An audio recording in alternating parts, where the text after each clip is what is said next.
Que la paix de Dieu, la grâce de notre Seigneur Jésus-Christ et la communion fraternelle à travers le Saint-Esprit vous soient multipliés partout où vous êtes. C'est bel et bien votre serviteur, Mabiala Christian. Je suis là pour commencer une série d'enseignements. Ça pourrait nous prendre 3 à 4 séances. Et nous allons parler pendant ces moments de blessures intérieures. La guérison de blessures intérieures, c'est un impératif pour une vie chrétienne épanouie. Et pendant ces moments, nous allons parler des causes de blessures intérieures et des conséquences de blessures intérieures. Comment détecter et savoir une personne qui est en train de souffrir des blessures intérieures et la fin, le remède spirituel pour guérir de ces blessures. Et bien aimé, la Bible est claire concernant ces sujets. Plusieurs d'entre nous développent des sentiments de rejet, des sentiments de culpabilité, des sentiments de complexe d'infériorité parce qu'ils ont été blessés et cela a laissé des sentiments négatifs qui les conduisent tout au long de leur vie. Et je crois qu'à travers ces enseignements, beaucoup de gens seront guéris. Parce que moi je crois à la parole de Dieu qui est un médicament puissant. Parce que Jésus-Christ est le véritable docteur. Et la Bible dit que tout le monde soit vu comme un menteur. Seul Jésus, seul Dieu soit reconnu comme celui qui dit la vérité. Nous croyons que pour parler de vérité, il faudrait que le soubassement ou le fondement soit Christ. Parce que dans toutes les Écritures, c'est lui qui tire gloire. Et pendant ces moments, Christ serait notre soubassement. Et nous allons subdiviser en 3 parties notre enseignement. Nous allons d'abord parler des choses qui est spirituelles, la guérison spirituelle et le plaie spirituel. Et ensuite, nous allons toucher le physique. Nous allons toucher les physiques, le charnel, la vie dans la société. Alors, c'est quoi la blessure intérieure? C'est quoi les blessures intérieures? Comme définition, les blessures intérieures, ce sont des coups de la vie, ce sont des chocs de la vie liés à une circonstance ou à un événement douloureux, négatif, aux différentes offenses qui ont causé à la suite une blessure intérieure. Nous comprenons que ce sont des coups de la vie, ce sont des chocs qui est lié à une circonstance ou un événement douloureux, aux différentes offenses qui ont à la suite causé une blessure intérieure. Et vous serez d'accord avec moi que ces blessures peuvent intervenir à tout moment de la vie. Pendant la période post-prénatale, pendant la période d'enfance, la période préscolaire, la période scolaire, la période d'un adulte. Et ça peut intervenir à n'importe quel moment, à n'importe quel lieu, dans la société, dans le lieu familial, le lieu ecclésiastique. Partout, les blessures intérieures peuvent vous arriver. Et nous allons lire la Bible dans le livre de Proverbes chapitre 15, le verset 13. Il est écrit: un cœur joyeux rend le visage serein, mais quand le cœur est triste, l'esprit est abattu. Ici, le sage est en train de nous dire que un cœur joyeux rend le visage serein. Mais le contraire de ces versets, c'est que un cœur triste ou un cœur abattu, un cœur meurtri, un cœur blessé rend le visage triste. Donc nous comprenons que les blessures intérieures peuvent avoir les influences dans la vie normale, l'influence même dans notre corps. Mais écoutez la suite de ces versets dit, mais quand le cœur est triste, l'esprit est abattu. Donc vous comprenez que quand le cœur est triste, même l'esprit est abattu. Quand le cœur est triste, l'esprit est malade. Quand le cœur est triste, l'esprit est affecté. Vous comprenez? Donc, je vais vous donner encore un autre verset, comme ça on va expliquer. Proverbe chapitre 17, le verset 22, là-bas il est écrit, un cœur joyeux est un bon remède, mais un esprit abattu dessèche les os. Vous voyez, ici on dit un cœur joyeux. Maintenant le contraire, un cœur joyeux est un bon remède, mais un esprit abattu dessèche les os. Vous voyez, ici on fait la concordance entre l'esprit et le cœur. Bien aimé, ici nous parlons de blessures intérieures. Vous devez comprendre la première des choses que l'homme est tripartite. L'homme, c'est un esprit qui possède une âme et il vit dans un corps.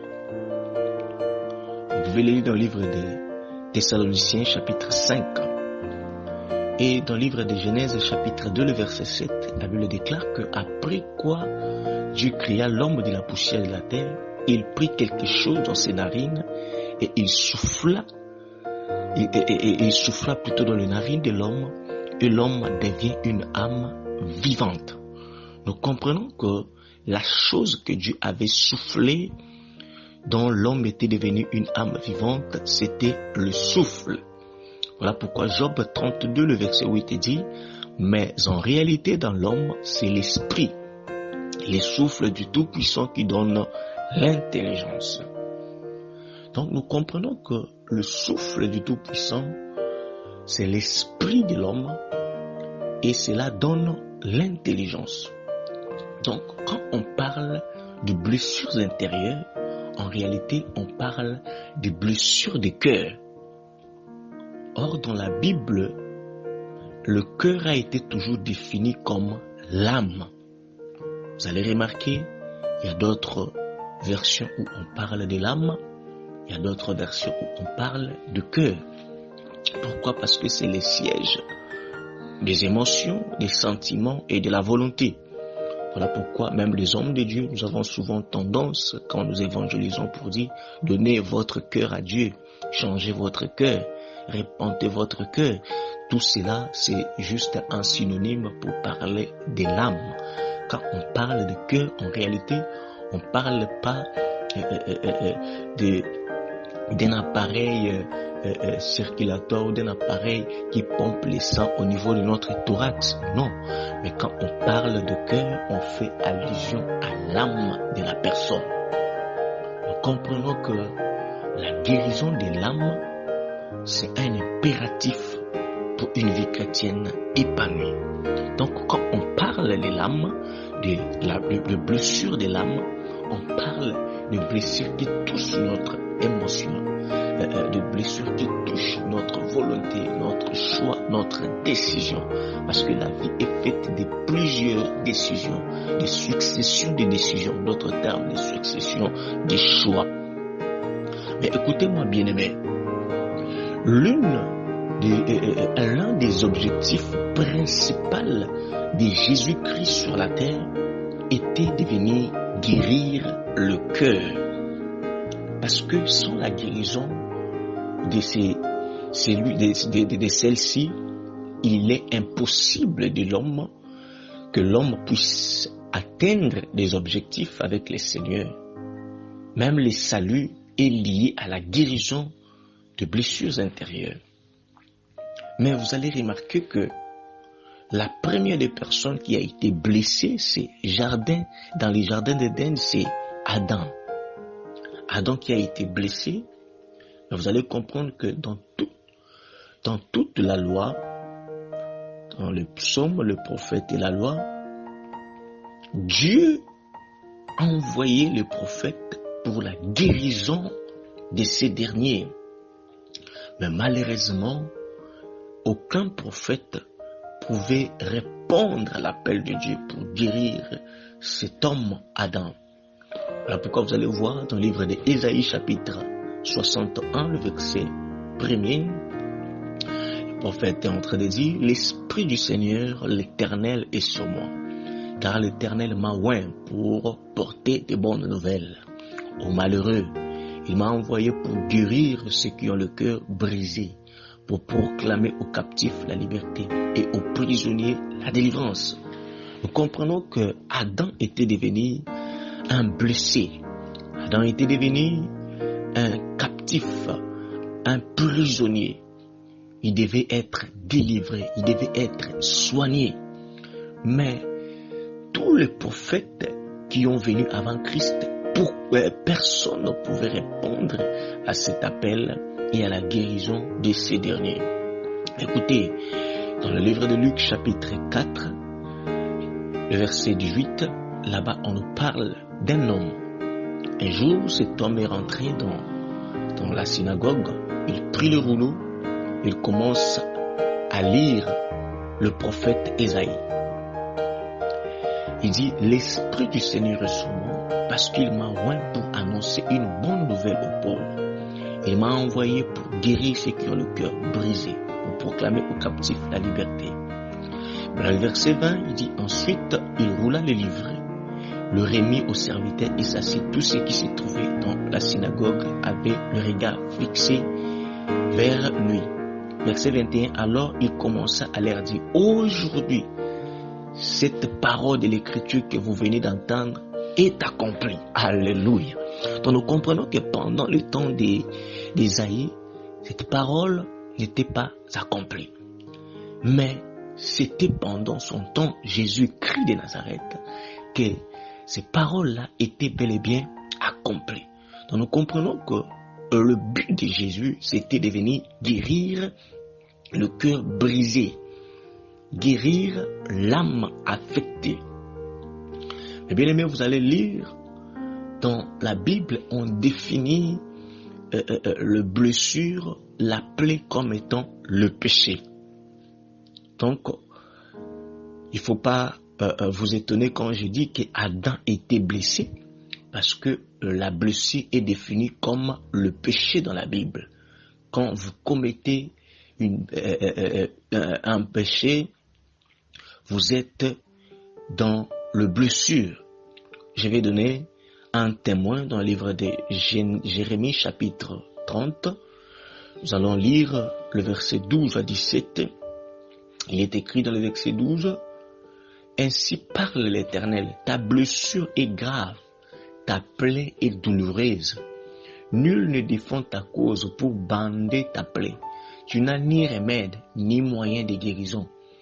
Tous ceux qui t'aimaient t'oublient, aucun ne prend souci de toi. Car je t'ai frappé comme frappe un ennemi, je t'ai châtié avec violence à cause de la multitude de tes iniquités. Vous voyez? À cause de quoi? À cause de la multitude de tes iniquités, du grand nombre de tes péchés.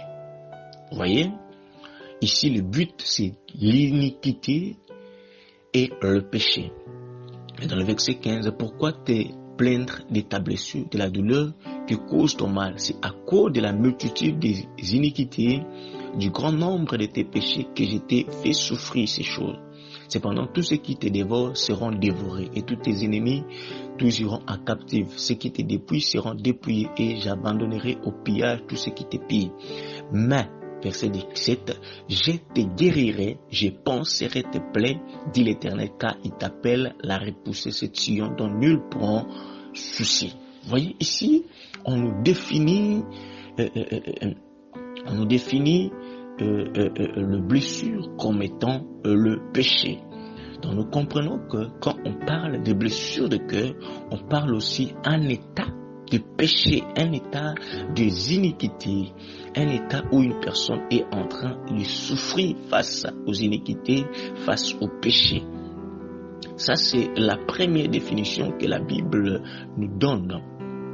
Voilà pourquoi vous allez remarquer que David, à tout le temps, il était toujours en train de pouvoir parler des blessures intérieures. Vous allez remarquer dans le livre des Psaumes chapitre 103, le verset 2, il dit « Mon âme bénit l'Éternel et n'oublie aucun de ses biens. » C'est lui qui pardonne toutes tes iniquités, qui guérit toutes tes maladies. Vous voyez, c'est lui qui pardonne toutes tes iniquités et qui guérit toutes tes maladies. Donc, une personne malade, et sur le plan spirituel, c'est une personne qui est aussi affectée par des blessures intérieures. Mais bien aimé, alors, Dieu étant dans sa position de lion, il ne pouvait pas guérir. Vous allez remarquer dans le livre d'Apocalypse chapitre 5, du lion, il sortit l'agneau pour venir guérir. En d'autres termes, il a pris la peau d'un homme pour venir guérir celui-ci. Mais écoutez, Adam était blessé, Adam était tombé. Il lui fallut un homme pour venir le relever. Mais personne de ces prophètes de l'Ancien Testament pouvait guérir ce dernier. Il lui fallait que Dieu lui-même vienne. Oh, par là, je comprends le livre d'Ecclésiaste, chapitre 4, le verset 9 à 10. Là-bas, il est écrit « Deux valent mieux qu'un, parce qu'ils retirent un bon salaire de leur travail. Car s'ils tombent, l'un relève son compagnon. Mais malheur à celui qui est seul et qui tombe sans avoir un second pour le relever. » Comprenez que si l'un tombe, l'autre viendra pour le relever. Par là, nous comprenons que celui qui était tombé, c'est Adam. C'est Adam qui était tombé dans le jardin d'Éden. Alors, il lui fallut que la deuxième personne vienne pour le secourir. Or, la deuxième des personnes pour le secourir, il lui fallait que celui-ci tombe aussi.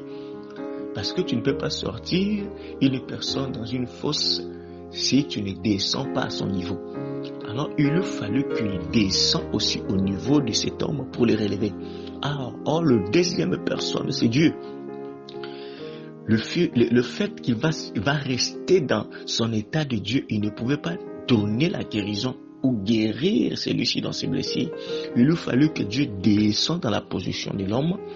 Il descend dans la fosse pour récupérer cet homme qui était tombé dans la fosse, qui est Adam. Oh, je bénis Dieu pour l'œuvre de la croix. Alléluia. Je bénis Dieu pour l'œuvre de la croix. Car cette œuvre est tellement grandiose. Il a pris notre place. Il a descendu pour nous délivrer. Mais écoutez, dans le livre de Psaume chapitre 107, le verset 19, il dit « Dans leur détresse, ils crièrent à l'Éternel et il les délivra de leurs angoisses. » Verset 20, il envoya sa parole et les guérit. Il les fit échapper dans la fosse. Amen. Dans Ecclésiaste, on nous dit que si l'un tombe, l'autre va les relever. Or, nous comprenons ici que quand l'autre tombe, il tombe dans la fosse. Or, la fosse est définie dans la Bible comme étant la mort. Nous comprenons que Adam était mort, Adam était aussi blessé. Mais quand ils crièrent à l'Éternel, la Bible déclare que l'Éternel les a envoyé sa parole. Or, quand on parle de la parole de l'Éternel, c'est tout un homme bien-aimé. C'est tout un homme. Jean chapitre 1, le verset 1, au commencement était la parole était avec Dieu, la parole était Dieu. Nous comprenons que la parole était Dieu. Donc, en d'autres termes, Dieu prit un corps, Dieu prit la chair et descend pour la guérison de ces derniers. Mais il dit que la parole les a guéris et il les fit sortir de prison. Il les fit sortir ou de la fosse. Donc la parole était descendue pour faire sortir les hommes de la fosse. Or, quand on parle de ces hommes-ci, on parle de tous ceux qui sont issus d'Adam. Pourquoi? Parce que tous les hommes sont issus d'Adam, même ceux qui n'avaient pas péché par transgression, même ceux qui n'avaient pas péché au jardin d'Éden, mais tous portent en eux la marque de blessure, la marque de ce péché qui est la désobéissance. Alors, Dieu était venu pour nous secourir. Alors, pour nous secourir, il devait lui-même tomber dans la fosse de la mort. Il devait lui-même mourir pour nous. Il devait lui-même être tabassé parce que Adam était tabassé, blessé dans le péché. Voilà pourquoi il est devenu péché pour nous sur la croix. Il a pris notre faiblesse. Il a été châtié.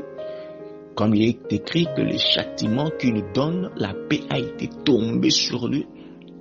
Et quand il est sorti victorieux. Il est sorti avec nous. Oh, je bénis l'œuvre de la croix, mes bien-aimés. Je bénis l'œuvre de la croix. Dans tous les temps de prophètes, de la loi et le psaume, personne ne pouvait nous guérir. Car dans le livre de l'Apocalypse chapitre 5, il n'y avait personne pour ouvrir les livres et rompre les sceaux. Mais Dieu c'est lui-même qui était là, avait la possibilité de rompre les sceaux. Je bénis l'œuvre de la croix. Nous comprenons ici que Jésus, parmi ses buts, le but principal était de venir guérir le cœur de l'homme, guérir l'âme de l'homme, racheter l'âme de l'homme, parce que l'âme a un grand prix devant le Seigneur. L'âme de l'homme a un grand prix devant Dieu. Voilà pourquoi il y a une grande fête quand il y a la conversion d'une âme, quand il y a la conversion d'un cœur, quand il y a la conversion d'une personne. Pourquoi? Parce que l'âme a un grand prix dans les yeux de Dieu. Voilà pourquoi, à cause de ce prix, Dieu a quitté les cieux et venu sur la terre. Il a accepté de devenir comme un humain. Il a accepté de mourir. Il a accepté de prendre notre place. N'est-ce pas, c'est merveilleux, mes bien-aimés? N'est-ce pas, c'est merveilleux?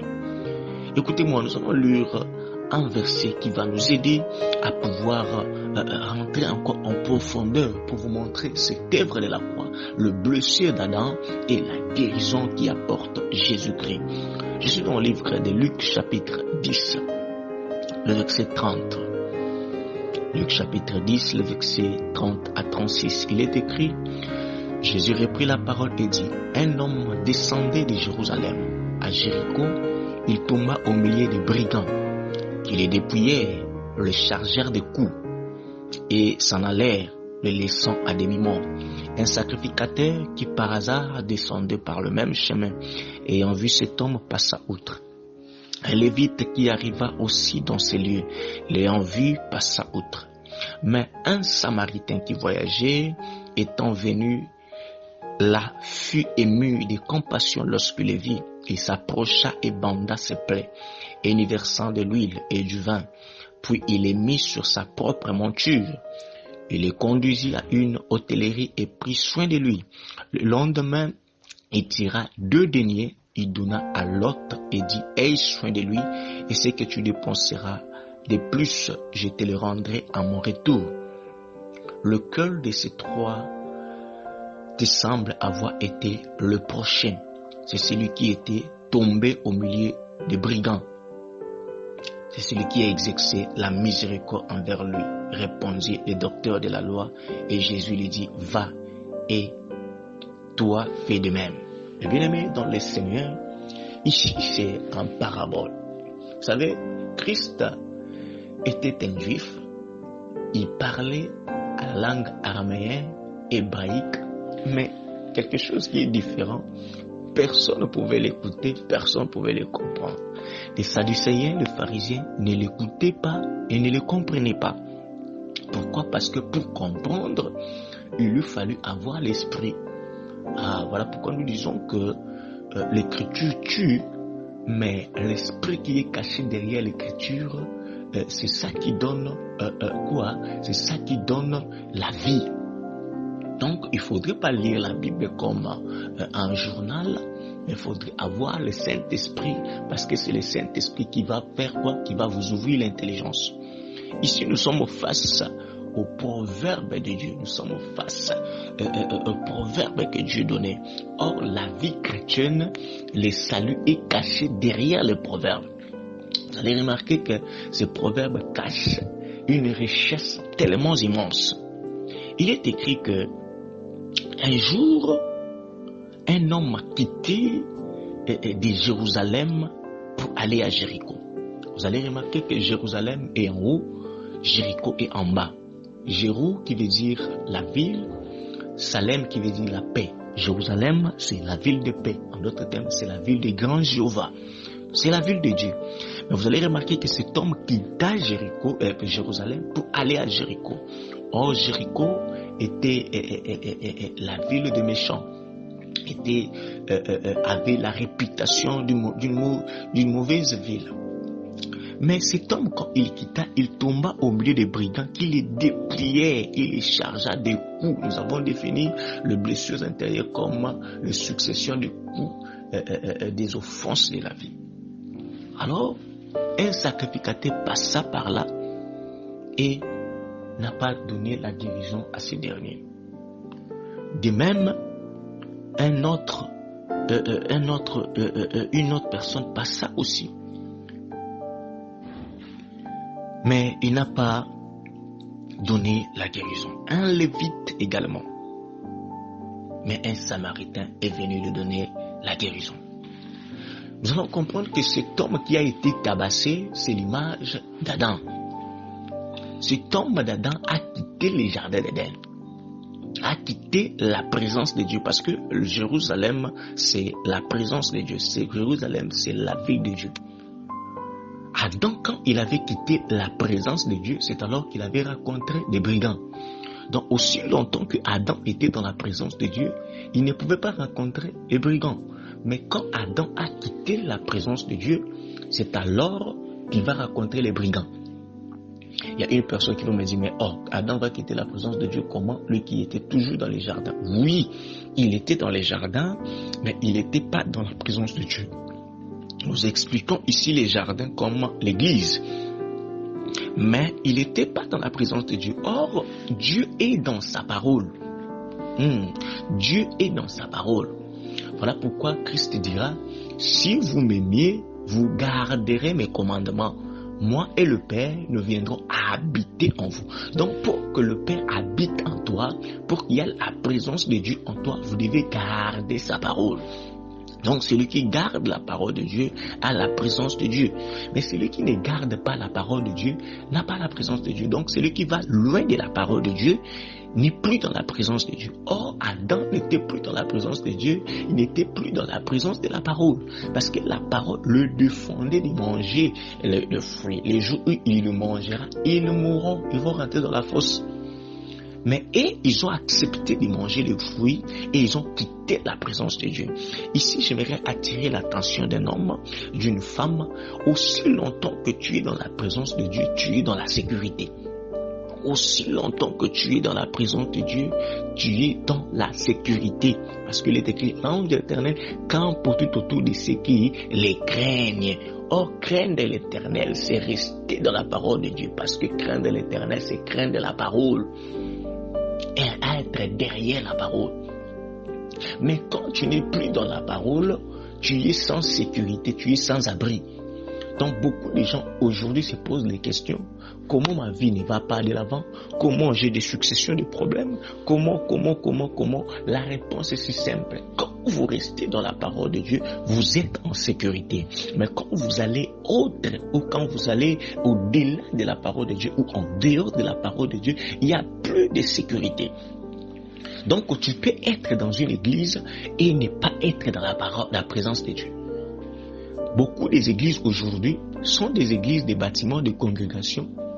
Ils pensent qu'ils sont à l'église. Oui, ils sont dans l'église, entre guillemets, 4 coins. mais ils ne sont pas dans la présence de Dieu. Être dans une église, chanter, prier, ne veut pas dire que tu es dans la présence de Dieu. Mais on reconnaît une église qui est dans la présence de Dieu quand la parole est respectée, quand la parole est prêchée telle que Dieu le veut. Si dans votre église, la parole n'est pas prêchée telle que Dieu le veut, laisse-moi vous dire, vous êtes dans l'église, mais vous êtes plus dans la présence de Dieu. Adam était dans le jardin, qui est l'image de l'église, mais ils n'étaient pas dans la présence de Dieu. Mais le jour où l'homme quitte la présence de Dieu, c'est le jour où il rencontre des brigands. Voilà pourquoi aujourd'hui, nous avons des sœurs dans l'église, la même sœur, le même frère qui vient à l'église, mais c'est lui-même qui souffre des maris de nuit, il souffre des liens héréditaires, il souffre des prisons sataniques, il souffre des hôtels établis familiales. Pourquoi? Parce qu'il n'y a pas la présence de Dieu. Quand il n'y a pas la présence de Dieu, il n'y a pas la sécurité. Or, la présence de Dieu, c'est la parole. Vous comprenez? Quand vous sortez, c'est probablement normal que vous soyez attaqué par des brigands. Parce qu'une personne qui est sortie de la parole de Dieu, directement, il est tapé par les brigands. Donc, Adam, quand il était sorti de la parole de Dieu, directement, il a croisé le serpent qui est un brigand. Et il l'a dépouillé. Et il a chargé les coups. Et Adam était blessé. Vous voyez? Donc, cet homme, quand il quitta Jérusalem, qui est la présence de Dieu, il croisa maintenant le diable qui les chargea de coups. Parce que dans le livre de Jean chapitre 10, le verset 10, le diable vient que pour dégorger, détruire, donner des coups, blesser. Là, c'est l'œuvre du diable. Et la Bible déclare qu'il les laissa à demi-mort. Vous voyez, une personne qui est chargée de coups est à demi-mort. En d'autres termes, est une personne morte. Voilà pourquoi dans le jardin d'Éden, Adam, après avoir reçu des coups, des blessures, il était mort. Une personne peut dire demi-mort, oui, parce que il y avait le corps, mais son esprit était déjà détaché de Dieu. Parce que Dieu l'avait dit, le jour où tu mangeras ces fruits, tu mourras. Certainement, Adam était mort. Mais c'était la mort spirituelle, la séparation de l'esprit de l'homme avec la connexion avec Dieu. Nous comprenons que Adam était à demi-mort sur le plan physique, mais mort complètement sur le plan spirituel. De même que cet homme était mort sur le plan spirituel, mais demi-mort sur le plan physique. Alors, il croisa maintenant le sacrificateur. Le sacrificateur regarda cet homme et passa outre. Les Lévites regarda cet homme et passa outre. Ici, nous voulons tirer l'attention pour dire que les sacrifices ne pouvaient pas guérir l'homme de ses blessures. Non. La loi mosaïque ne pouvait pas guérir l'homme de ses blessures. Non plus. Et les sacerdoces aaroniques ou lévitiques ne pouvaient pas guérir l'homme. Voilà pourquoi aujourd'hui nous sommes plus sous les entrailles des sacerdoces aaroniques, mais nous sommes dans les sacerdoces royales, dont la royauté n'a jamais été fait mention dans la Bible. Nous comprenons que le sacrificateur ne pouvait pas donner la guérison, ni les prophètes ne pouvaient pas donner la guérison. Voilà pourquoi il lui fallut que Christ lui-même vienne. Donc pour la guérison d'Adam, pour la guérison de l'homme, ni la loi ne pouvait guérir, ni les prophètes pouvaient guérir, ni les psaumes pouvaient guérir. Il lui fallait que Dieu lui-même prenne une chair, un corps pour descendre et nous guérir. Et là, nous allons toujours revenir dans le livre d'Apocalypse. Nous voyons Dieu prendre maintenant la place de l'homme, descendre la place de l'agneau. Oh, voilà pourquoi Jean-Baptiste, quand il le vit entrer dans l'eau, il dit, voici celui-ci, voici celui-ci, l'agneau de Dieu qui ôte le péché du monde. Oui, Christ était venu pour ôter les péchés, pour guérir l'homme de ses blessures. Mais écoutez-moi très bien, bien aimé. Quand Christ vient, la première des choses, il va descendre de son monture. Oh, j'aime ça. Il va commencer d'abord par descendre. Cela veut dire, il était d'abord à un niveau élevé. Il était à un niveau élevé, mais va commencer à descendre dans sa propre monture. Or, la monture parle de la royauté. Quand une personne descend de sa monture, il se dépouille lui-même. Lui qui était Dieu, il enlève ses habits de la royauté, il enlève sa capacité de la royauté, il se fait un homme. C'est ça, descendre de sa monture. Or, quand il descend vers l'homme Adam qui était tabassé. Or, pour le relever, comme nous avons dit dans le livre d'Ecclésiaste, il faudrait qu'il descende aussi dans la fosse. C'est ça l'œuvre de la croix. Nous comprenons que Christ est descendu pour nous guérir, pour nous sauver, mais il est descendu jusqu'au bas de la croix, acceptant la mort de la croix. Et après avoir guéri l'homme, il est pris, il lui a mis dans sa monture. Il a mis dans sa monture, direction où? Dans l'hôtellerie. Oh, j'aime ça. Après avoir guéri l'homme, il n'a pas laissé l'homme dans la rue. Non. Parce qu'il y a une continuité de travail de la guérison de l'âme. Il y a une continuité de travail de la guérison de ces derniers. Il ne pouvait pas le laisser dans la rue, mais il est conduit où? Dans une hôtellerie. Et dans une hôtellerie, il croisa l'hôte. Il croisa le gérant de cet hôtel. Il lui donne des deniers. Il dit, prends soin de cet homme. Quand je reviendrai pour le prendre, si tu as dépensé le plus, je vais prendre soin de toi. Je vais te le rembourser. Nous comprenons que ici, après que Dieu, Christ délivre l'homme, guérit l'homme, il le conduisit où? Dans l'hôtellerie. Et bien aimé, l'hôtellerie, ce n'est rien d'autre que l'église. Dieu nous a sauvés pas pour nous laisser dans la rue. Dieu nous a sauvés pas pour nous laisser dans notre maison. Voilà pourquoi aujourd'hui je suis contre des gens qui disent moi je prie seulement à la maison, moi je reste à la maison, Dieu est Dieu. Non, Dieu n'a pas laissé cet homme à la maison, non. Dieu a laissé cet homme dans une hôtellerie, dans une église, pour qu'on puisse prendre soin de lui, pour qu'on puisse le contrôler, pour savoir là où il y a encore de plaies, là où des choses ne marchent pas. Oui, c'est important, bien aimé. C'est important de pouvoir avoir une église locale. Et c'est de là que Dieu va faire des choses. C'est de là que Dieu viendra nous prendre. C'est de là que Dieu viendra nous chercher. Mais écoutez, quand il a laissé cet homme à l'église, il a donné 2 deniers. Elle a donné 2 deniers à qui? À l'hôte de l'église, à l'hôte de l'hôtellerie. 2 deniers, c'est le salaire. 2 deniers, c'est la chose que cet homme devait prendre pour s'occuper de celui qui était frappé.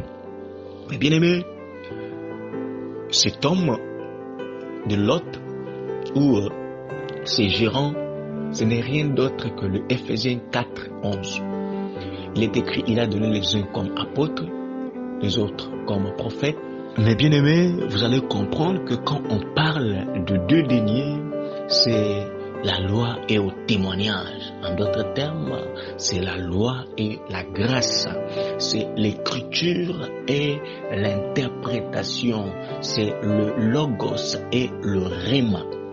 Mais bien aimés, dans une église locale, on doit trouver ces 2 choses. Si on prêche Moïse, il faudrait que Moïse soit relevé ou révélé par Christ. Voilà pourquoi il est écrit dans le livre de Jean, chapitre 1, le verset 17, la loi est venue par Moïse, mais la grâce et la vérité est venue par Christ. Donc aujourd'hui dans une église, nous sommes fondés sous les enseignements des prophètes et des apôtres. Donc nous sommes fondés un pied dans la loi et un pied dans la grâce. Mais le pied qui est dans la grâce donne la lumière au pied de la loi. Donc, dans une église locale, il faudrait qu'on puisse trouver la force de l'interprétation. Et ce n'est pas seulement ça. Le dédaigner veut tout simplement dire aussi la parole et la puissance. Les dédaignés veut tout simplement dire aussi la parole et l'esprit. Mais bien aimé dans le Seigneur, dans une église locale, il faudrait qu'on trouve l'équilibre. L'équilibre, c'est d'abord dans la parole et ensuite dans la puissance. Parce que l'apôtre Paul est en train de dire ceci. Notre enseignement ne repose pas par des discours persuasifs de la sagesse humaine, mais c'est la démonstration de la puissance de Dieu. Dans une église locale, il faudrait qu'on trouve la parole, parce qu'une église est assise sur la parole.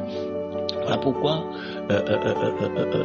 Christ, il va bâtir son église sur la parole. Il dit, tu es pierre, et sur cette pierre, je bâtirai mon église, et les séjours des morts ne pourront point contre elle. Donc cela veut dire, l'église est bâtie sur la parole. Mais quelle parole? La parole de la révélation et l'interprétation des Écritures, parce que l'Écriture tue, mais l'esprit qui est derrière cette parole donne la vie. Donc nous comprenons que la première des choses qui doit faire le soubassement ou le fondement d'une église locale, c'est la parole. Et bien aimé, quand il y a déséquilibre, l'église est abattue. Donc, la première des choses, c'est la parole, et la deuxième des choses, c'est quoi? C'est l'esprit. Dans une église où on trouve la parole, mais il n'y a pas d'esprit, c'est pas une bonne église. Donc vous allez trouver cette église-là, quand il commence à prêcher, vous allez dire, oh, ce pasteur, on dirait qu'il était au ciel, il vient à peine de descendre. Il va t'ouvrir toutes les révélations des 7 sons, les révélations des 7 tonnerres, les révélations des 7 trompettes, les révélations des 4 êtres vivants. Il va t'ouvrir la Bible mot à mot, de la Genèse à l'Apocalypse. Mais il n'y a pas le Saint-Esprit.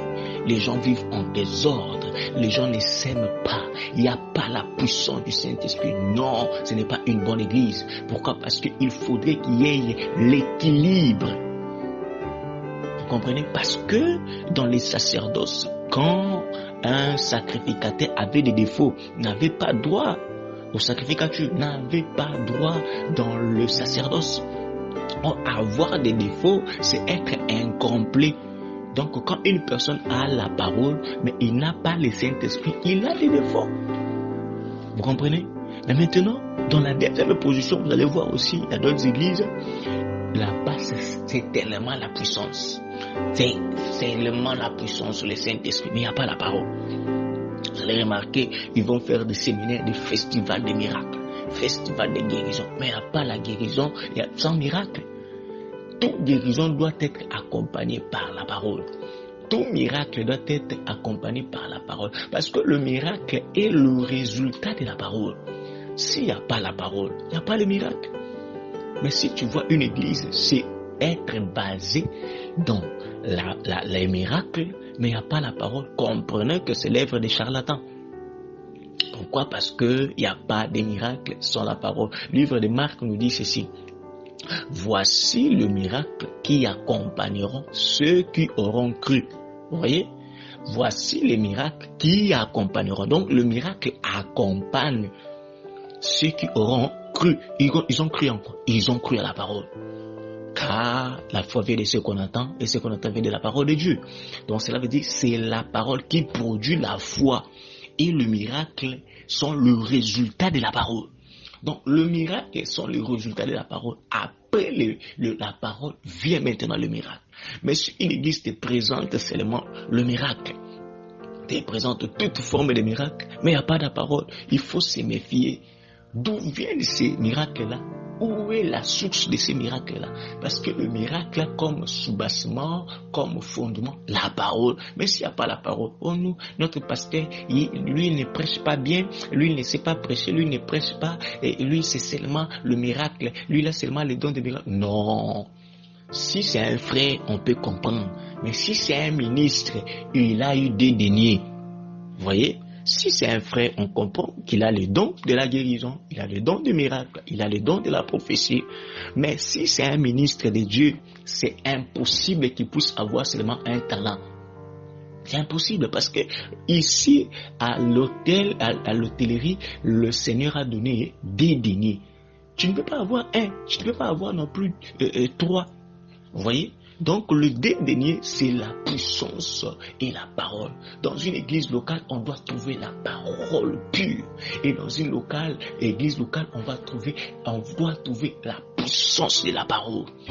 Cela veut dire les gens étaient rentrés malades, les gens étaient rentrés avec des problèmes, ils ont raconté la parole de Dieu. Et après avoir raconté la parole de Dieu, ils ont raconté la puissance de cette parole qui les a délivrés des liens, qui les a brisé les liens, qui les a coupé les liens héréditaires, qui les a fait sortir des prisons sataniques. Et le blessure de cœur bandé, ils ont été guéris de l'âme. C'est ça la puissance de la parole. Et bien aimé, c'est que je sais, Jésus-Christ n'a pas laissé non plus 3 deniers, 4 deniers. Mais je me demande aujourd'hui, les deniers que les hommes de Dieu ajoutent pour la guérison de cet homme, où est-ce qu'ils les détiennent, où est-ce qu'ils les prennent? Parce que Dieu ne les a fait pas donner ça. Vous avez remarqué, dans une église, on commence à vendre l'huile. Dans une église, on commence à utiliser les sels. C'est la souveraineté de Dieu. Oui, nous sommes dans la diversité de l'esprit. Ok, la diversité. Mais la diversité de l'esprit, si tu vois Christ en train de marcher sur la terre, parce qu'il marche sur la terre, mais si tu le vois dans l'eau, quand il est dans l'eau, les disciples vont l'appeler fantôme. Mais il ne va pas rester dans l'eau. Il va descendre, il va quitter l'eau pour retourner sur la terre, parce que c'est sur la terre qu'il marche. Alors, si tu vois un homme de Dieu pour te dire que le Seigneur m'a donné cette révélation, que je rentre dans l'eau, ok, c'est dans l'eau. Mais tu ne vas pas rester dans l'eau, mais il faudrait que tu rentres dans la terre. Or, quand on parle de la terre, c'est la doctrine, c'est le fondement. Vous voyez? Mais l'eau, c'est la révélation. Donc, quand Dieu te donne la révélation, soit disons la diversité de l'esprit, tu es devant de prier pour l'eau et de donner une personne, de prier pour les sels, de prier pour... Mais tu ne vas pas rester là-bas dans l'huile, tu ne vas pas rester là-bas dans l'eau, tu ne vas pas rester là-bas. Non, c'est pour un temps. Quand tu es là-bas, tu es fantôme. Mais tu vas retourner sur la terre parce que c'est sur la terre qui est le fondement. Or, le fondement, ce sont les écrits des apôtres et des prophètes. Ce que les apôtres ont fait, ce que les prophètes ont fait. Mais maintenant, ce que toi tu fais, d'où tu as tiré ça? Dans la diversité. La diversité veut dire tout ce qu'eux aussi ont fait. Alors, cette diversité-là, le Seigneur n'est pas monosystème, le Seigneur est multisystème. Alors qu'une personne s'accroche à quelque chose et fait de ça la diversité et sa particularité, non, on comprend tout simplement que la personne a touché du fétiche ou la personne a croisé un autre Dieu, la personne a un troisième denier, ce qui n'est pas le nôtre parce que nous avons reçu que des deniers. La parole de Dieu, le nom de Dieu est la puissance le plus excellent pour guérir les malades, pour délivrer des liens héréditaires. Rien que la parole de Dieu. Oh, la parole, c'est un homme. Donc, le nom de Jésus, le Saint-Esprit, est là pour soutenir l'Église. Donc, le dédaigner a pour but de pouvoir faire quoi? A pour but de guérir, de bander les blessures intérieures. Mais ce que j'aime, quand le Samaritain est parti, il dit à l'autre, traite ce monsieur avec ses dédaignés. Je reviendrai. J'aime ça. Je reviendrai. Bien-aimé, cher pasteur, ici j'aimerais vous attirer l'attention. Tu es pasteur, docteur, bishop, je ne sais quoi. Et tu as reçu que des deniers pour la guérison du peuple de Dieu. Mais attention à pouvoir rajouter un troisième denier. Mais fais aussi attention de la manière que vous utilisez votre denier. Le premier denier, j'ai dit, c'est la parole. Quand vous utilisez la parole, utilise la parole comme le Seigneur le veut. Parce que pour qu'une personne soit guérie de ses plaies, et pour qu'une personne soit guérie de ses plaies, le docteur n'a pas pitié pour appuyer le blessure. Le docteur n'a pas pitié. Oui, aujourd'hui, tu vas me dire, docteur, tu es mauvais, tu es ceci. Mais à la longue, tu vas me dire, merci docteur, grâce à toi. Si je suis comme ça, c'est grâce à toi. Donc, un docteur n'a pas pitié pour donner la piqûre. Un docteur n'a pas pitié pour... même si la piqûre va te faire mal, même si le médicament est tellement amer, le docteur va te les donner. Pourquoi? Parce que c'est son devoir. Or, le médicament, le piqûre pour faire mal, pour appuyer là où il y a des blessures, c'est la parole de Dieu. Donc il ne faudrait pas commercer la parole de Dieu. Comme Église veut écouter ces genres d'enseignement, l'onction pour l'élévation, les 10 principes de la richesse. Non, prêche le royaume, prêche ce que Dieu veut de toi. Parce qu'aucun disciple va intervenir quand ce jour-là, le maître de la moisson va revenir pour te demander le résultat de cet homme qui a été blessé. Alors, ne commerce pas l'évangile. Ne prêche pas selon les humains.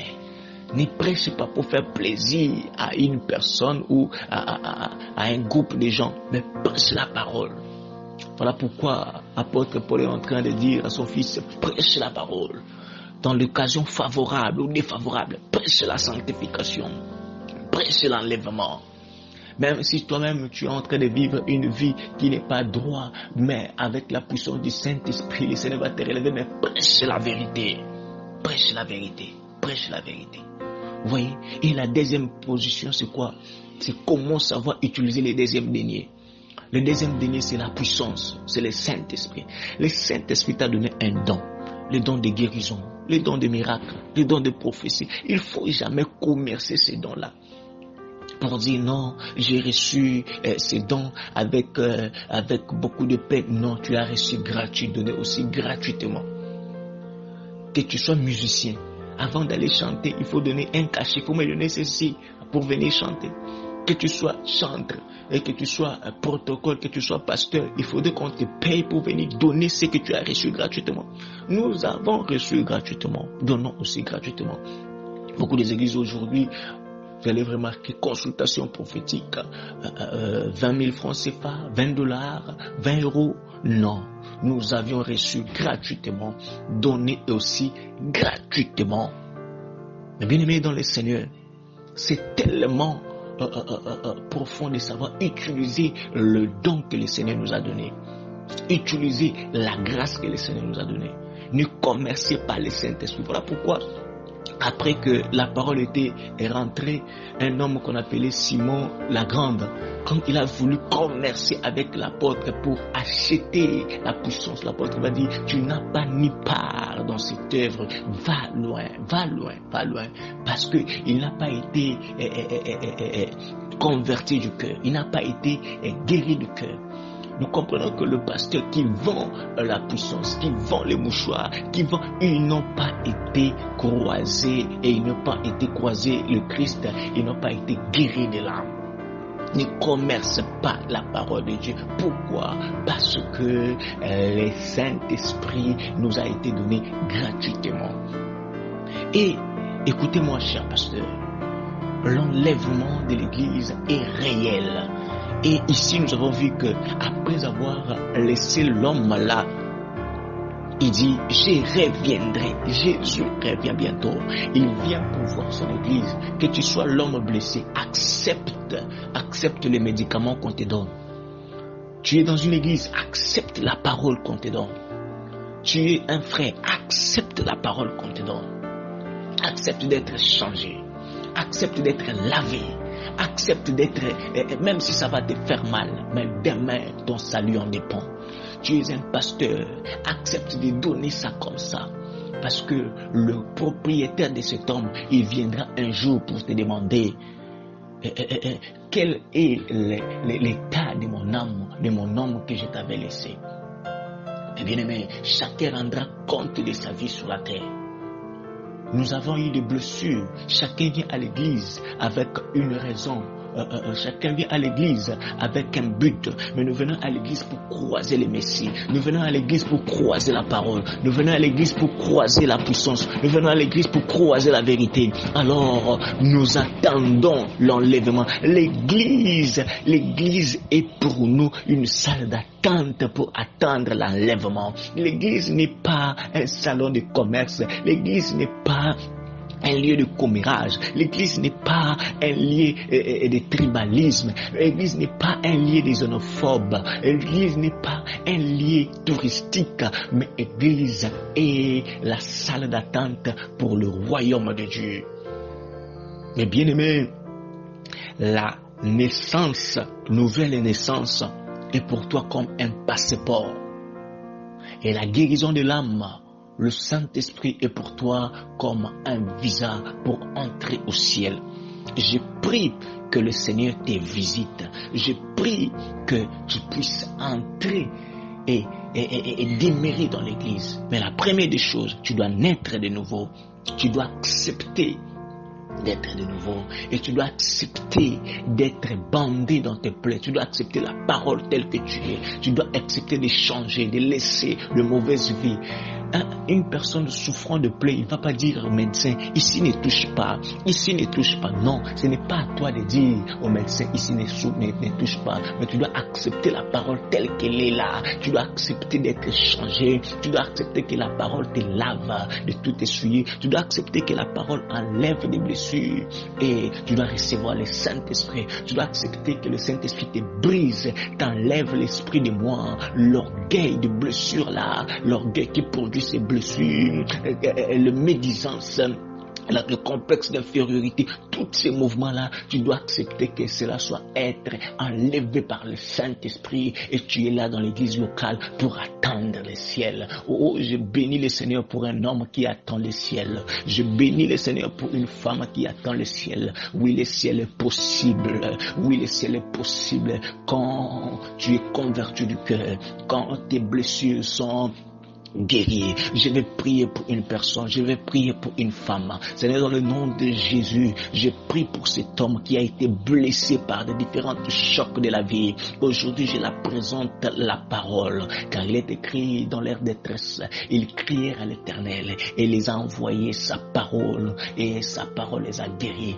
Est-ce que la parole qui est sortie aujourd'hui puisse apporter la guérison dans la vie de mon frère, dans la vie de ma soeur? Yahweh Adonai, que ceux qui étaient fatigués, ceux qui avaient quitté leurs églises locales à cause de problèmes, je déclare aujourd'hui que la paix de Dieu puisse entrer dans leur cœur. Je déclare aujourd'hui que la restauration puisse être leur partage. Dans le nom puissant de Jésus, j'ai ainsi prié.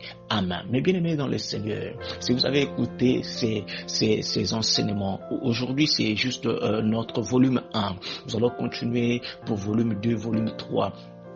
Vous qui étiez fatigués dans votre marche, vous qui avez quitté vos églises locales, je vous prie, prenez le temps de prier et retournez dans vos églises.